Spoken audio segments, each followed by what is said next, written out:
So, paano, Chito? Ready ka na ba? Ako naman, tagal-tagal ko nang hinihintay ito eh. Tagal ko nang gusto sumali sa Chickser. Kami rin eh. Ang tagal na namin naghahanap ng bagong member. Hindi kasi pwedeng kung sino-sino lang. Tama. Dapat may dating. Yes! Love. Alam nyo guys, salamat ah. Kasi hindi ko alam kung anong magiging reaction ng pamilya ko eh. Kapag nalaman nila to. Lalo na yung tatay ko. Okay lang yan, bro. Ganyan din kami nung una eh.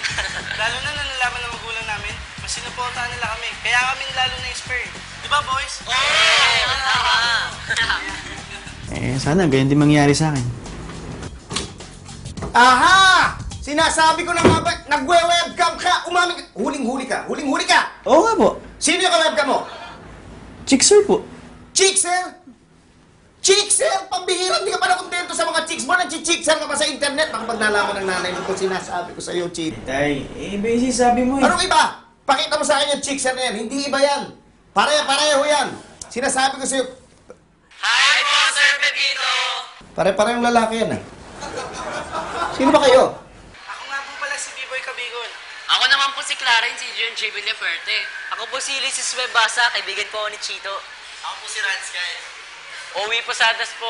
My name is Oliver Posadas. And we are the Chickser! Tay, kasi ganito yan. Makinig ka muna. Yung Chickser, grupo yan ng dancers na all boys.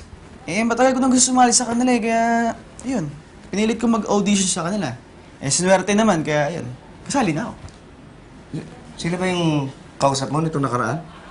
Oo nga. Nahihiya ako kasi baka hindi kayo pumayag eh. Hindi. Bakit hindi? Natutuwa nga ako eh. Unang-una dahil mali pala yung akala ko. Pangalawa, dahil hindi, nagsabi ka sa akin. Pangatlo, dahil chickser ka na. Congratulations!